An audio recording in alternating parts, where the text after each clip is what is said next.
Hello, welcome back to another pen talk. Thanks for tuning in. This video is going to be my 400th pen video. When I started this adventure, I never thought that I would do more than a couple videos, but I got the bug. I love doing them. I love sharing my pens with you, my viewers. I love my crabs. They do an excellent job of holding up the pen, and in this turntable we have one of the early pens that I reviewed that I called like the world's best pen, and there's no reason to disagree with that years later. It's a Pilot Custom Heritage 91 with a soft medium nib. I've had this pen inked up since I first got it, and it's always been a consistently good writer, and I love the nib. Pilot to me makes the best nibs from what I enjoy. I enjoy a soft nib. I enjoy nib with a little bit of line variation to it that responds to pressure, and their soft nibs to me are the best. It's not a soupy flexy nib. It's not a Falcon nib. And I've written with Falcon nibs, but I don't own any, and I don't think I ever will. But we're going to delve into this one a little bit, show you how it writes now. I have a new ink in it from what I put in originally. And we have to give the crab a break. He's been holding up this pen for a while it rotates under the LED lights. So let's see how the nib is working. So you may ask, what other custom Heritage Pilot pens do I own? And these are the three. So one of the things I've always found interesting is the 91 series and the 74 series are basically the same pens. The caps are interchangeable, except the 91 has a flat top and the 74 has a rounded top. And this pen up here, which is a little bit bigger, is a 742. So this is a number 10 nib, number 5 nib, number 5 nib. One of my Grail pens would be the Urushi Pilot with the number 30 nib. I've written with it. It's a dream. They're not hard. They're hard to find. So, and they're not inexpensive. And it's, fortunately, it's not the dollar value that's keeping me from acquiring one. It's just that I put it in perspective, and it's one pen that is a half a year's budget. So I'd rather buy 20 Pen BBS pens rather than the other one, even though I will probably eventually acquire one, maybe at a pen show. So they both have, the same type of design characteristics, and you might think of this as the Pro Gear, and this is the 1911 Standard. And this is not really the 1911 Large. There's another model above this, maybe the 842, whatever, that has a 15 nib, which I think is more equivalent to that. And then there's a King of Pens, and it's interesting how the Japanese major pen makers have very similar standard lines that incorporate similar types of features from a size perspective, from a design perspective, and from a nib perspective. So here are the pens posted, and what's amazing is the larger pen is actually the shortest pen posted because the cap posts more deeply. Let's take a look at the business end. And a lot of people like the rhodium and black trim. I have to admit that originally it wasn't something that I said I want to have, but over time I've gotten to enjoy it, and aesthetically I do prefer it to the gold and black. So you notice that the 74 and the 742 have music nibs. To me, that is one of the joys of owning Pilot pens, is they have a phenomenal variety of nibs. And the music nibs are on the soft side, so that really is my sweet spot. Fig Boot and Mr. Matheson did a review on music nibs, and to my surprise, the Pilot one didn't win, but each of us have our own unique preferences to nibs. And the soft medium in the 91 to me is an exceptional nib on all aspects. If you don't put any pressure on it, it's a standard medium, a little bit on the fine side because it's Japanese. You put a little pressure on it, it responds to pressure. And that's, you know, we could go into a lot of discussions about things that respond to pressure, but that just gives me great pleasure in writing when I got a nib that's responsive. The sections are very similar. Obviously, the 742 is a little bit bigger. The design of these pens really do suit the size of the nibs, which is also, I think, a very good trait of Sailor. I don't think Platinum makes big nibs, but, you know, I appreciate how they keep the proportions and aesthetics when they change nib sizes. When I re-inked the 91, I put in this ink because I wanted to see how it would work with this kind of wet nib. Let's see. So we can talk ergonomics. To me, this pen hits all the buttons from my point of ergonomics. The grip is just the right size. You can hold it anywhere. There's, you notice those threads, but they don't interfere with your grip. And if you want to post it, you can post it. The cap is light. It changes the balance subtly, but not significant. So for long writing, I certainly would write with this uncapped.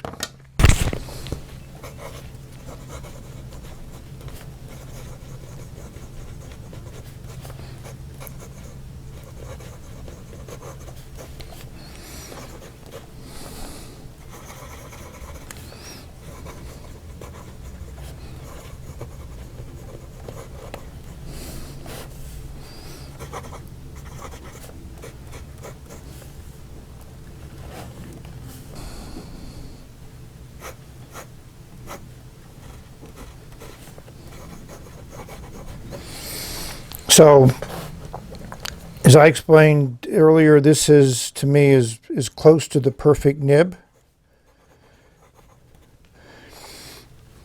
You know, the flow is really, really good. So I don't know how Pilot does it. Obviously, it's a classic plastic injection molded feed, but it works well. You know, whatever materials they use, ABS or whatever texturing they do, whatever they do, it works well. And it works well with different types of inks. So kudos. I think this is excellent. So I never rated this pen. So if I'm going to rate it, I'm going to give it a 9.8. It's my highest rating to date. I stick by it. People have asked if I've given any pen a 10, and to me, I don't think a pen will ever reach 10, because once you give a pen a 10, then if you find a better pen, how do you rank that? So let's just put this as the top of my list right now. It works extremely well with this ink. I really like the color of this ink. Doesn't provide the shading that I had hoped for, but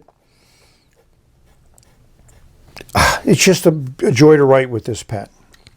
So the 74 has the same ergonomics as the 91. It's just a question whether you want rounded or flat ends. This is the music nib.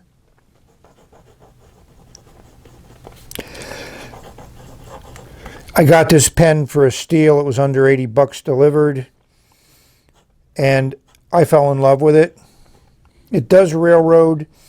It's sensitive to angle, but if you hit it right, it's excellent. And like the 91 soft medium, it's definitely a wet nib. This is ancient copper. Go to the 742. It's just a bigger pen, a bigger grip section. And I find the grip section on the 74 and 91 to be good. This one's bigger, but not necessarily better. This is also a music nib. It says Robert Oster Cafe Crema in it. So both the 74 music nib and this music nib, I've kept ink with the same ink since the very beginning and been very pleased with it. But I just expected more out of this 742 nib. Expected it to be twice as good as the 74 nib and the 742 nib, number 5 versus number 10. But it wasn't. I still very much enjoy this pen. It's a great writer. You know, for the price, which was in the mid $150 range, I'd put this up against, you know, M800s or 146s or anything in the Sailor line. So the question comes up is what works for you? What do you like? And I just enjoy these pilots, and I strongly recommend, if you have an opportunity to pick one up, go for it. And you may be wondering, hey, why is there 2 wrenches there? Well, because these wrenches, after my investigations of various Chinese pens and disassembling them, I found that these 2 wrenches fit 3 of the more popular pens out there. And they're English, they're not metric. And they're in 64ths. At least it's not 128s, because that's a wrench that I haven't seen. So let's see what pens these fit. And yes, I'm a nerdy engineer guy, and I just enjoy figuring out things and being prepared for things. So this is your classic Wingsung 601, which has come in a number of variants. This one's the pump filler, which I think is a phenomenal design. Works extremely well. And you can recognize it because it has kind of like this jewel-like cap at the top, whereas the Vacuumatic 601s just have a metal finial at the top. But if you need to clean out this pen, you're probably going to want to take it apart. So if you unscrew that, you'll see a nut. And I do have a tool from Bobby to do that, but the tool's a piece of plastic, so this wrench fits perfectly. No slack. So I'm very comfortable using this wrench to unscrew that assembly, take it all apart, clean it out very thoroughly. I'm not going to do that now in front of the camera with a pen full of ink, but if you just wonder what's going to fit and you happen to have a 13/64 wrench in your toolbox, then you now have a use for it. That was in my ignition tool set when we used to set points and have to do fine work on carburetors and stuff. A little set of wrenches was a necessity. So here are 2 Pen BBS pens that you hopefully recognize if you watch my videos.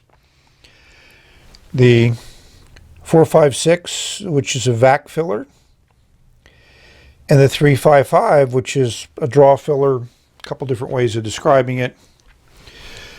This pen I did a video on because I had some ink at the top of the cap, and after a few weeks of a new ink, I have ink back there at the top of the cap. And also this has now become a hard starter, so I'm not really that much into blaming the ink. Is something with this pen is just not working, and ink is working its way up through here, you know, drawing out the nib and feed and depositing itself up in the top of the threads here.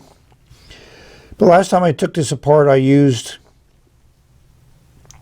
an adjustable wrench, which I'm never a fan of, but you know, that nut there has a flat spot on it,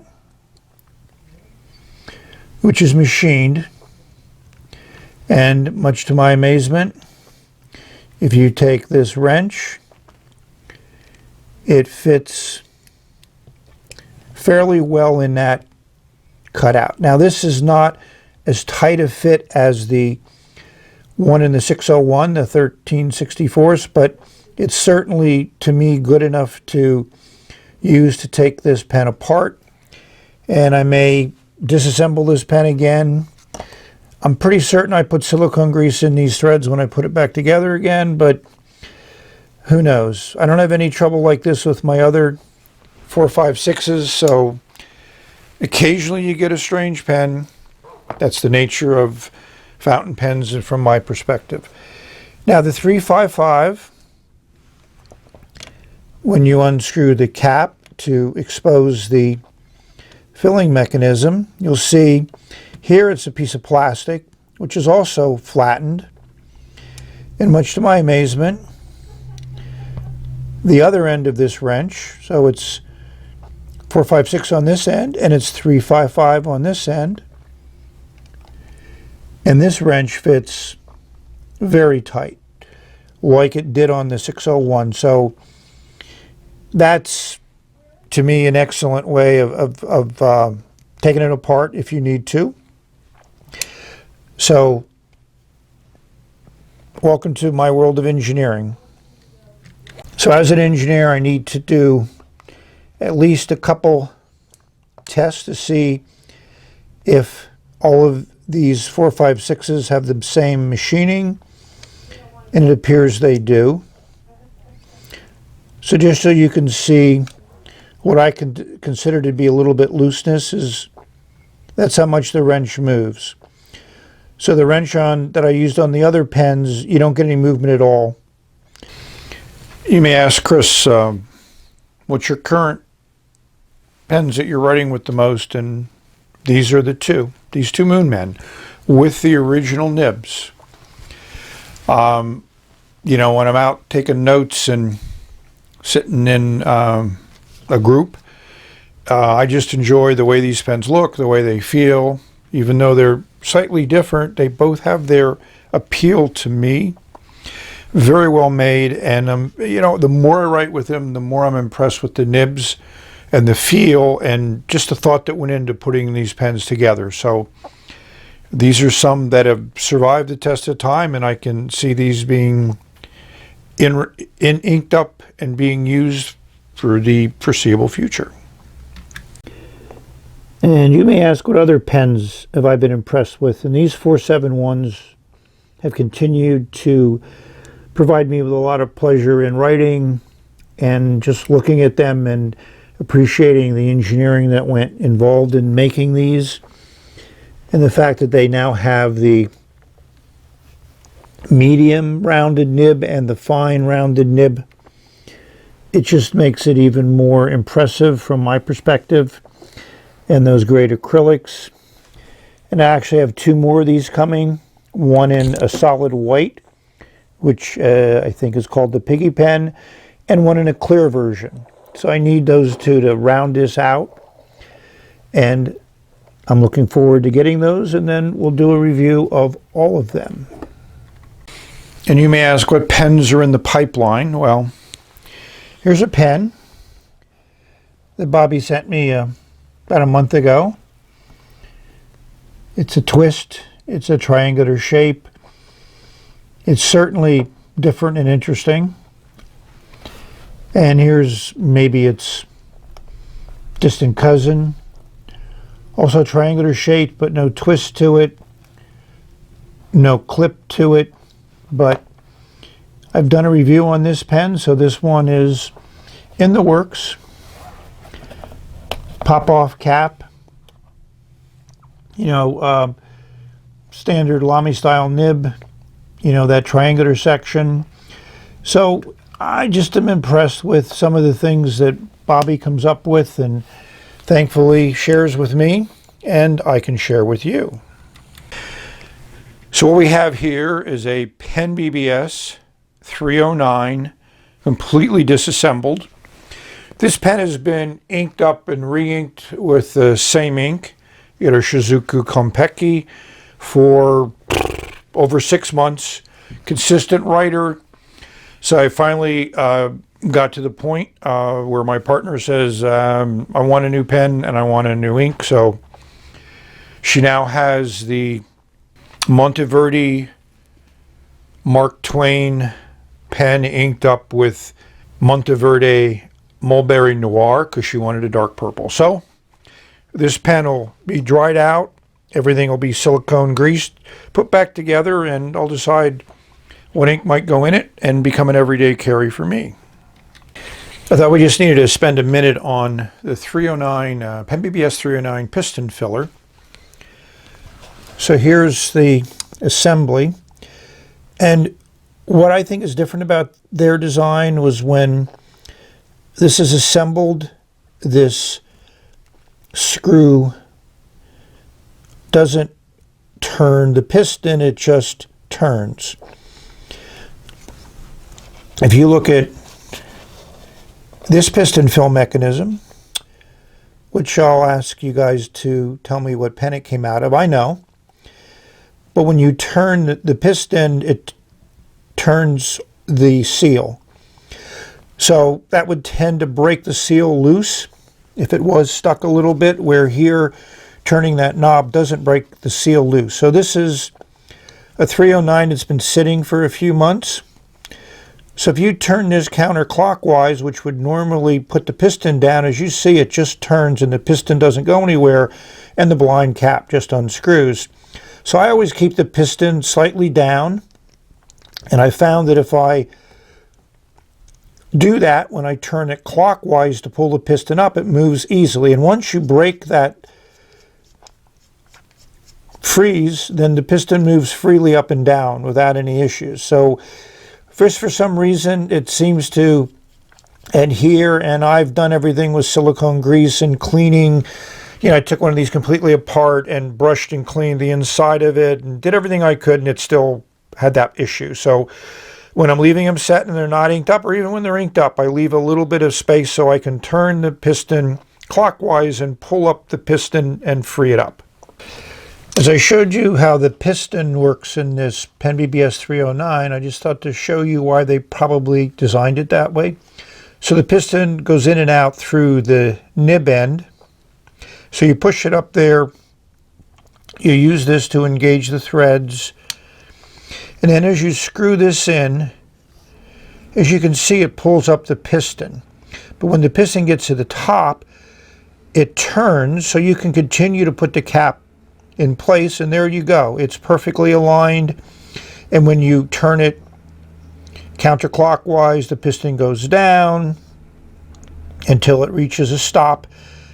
When the nib and feed are in place, when the section and everything is in place, then when you turn it in and comes up, as you can see how easily it moves.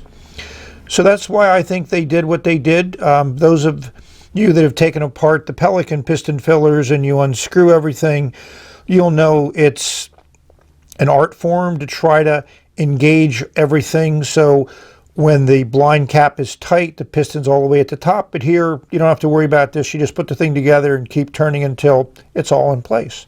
So while filming the 400th video, I got an email that my Pen BBS order on Etsy had been delivered. So I go out to the mailbox and I find my box. I know what's in it, but this box has been beat up. This is the most beat up I've seen of a box I've gotten in the mail.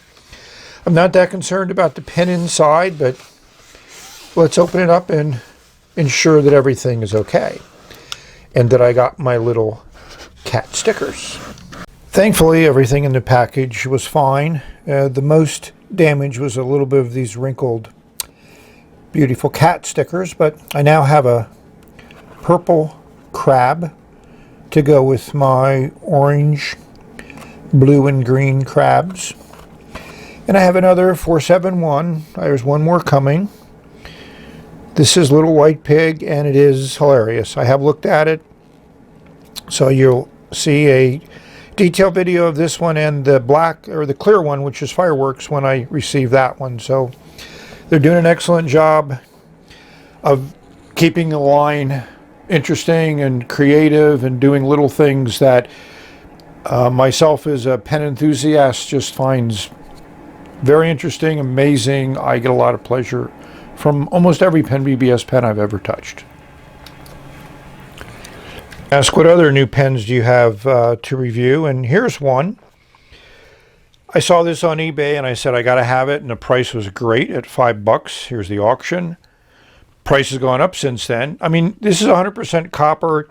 It doesn't appear to be coated with anything. It's beautiful. It's that same shape and design of the Delight Alphas, but we got a copper pen. And for that price, for a solid copper pen, it's just beyond credibility. So it just comes with an extra fine nib, which we'll see how that works. And I'll see if Anything else can fit in here for those that like to swap nibs, but I think the Crab is doing a good job holding up that very heavy copper pen, and the lighting is certainly doing a good job to make that pen really pop. Hopefully the visuals are coming through as you're watching this wonderful pen rotate. Had to catch that end. You may ask, what are these pens? Well, I put together a video on pocket pens, and I never actually finished it. So these are kind of what I would consider pocket pens, even though the ivory one is a little big, the Fluent. But these are all pens that I can leave capped for months at a time, uncap them, and they write first time, which to me is one of the attributes of a pocket pen that's essential. So here we have the Stipula Stealth, which I still enjoy, and that nib writes great.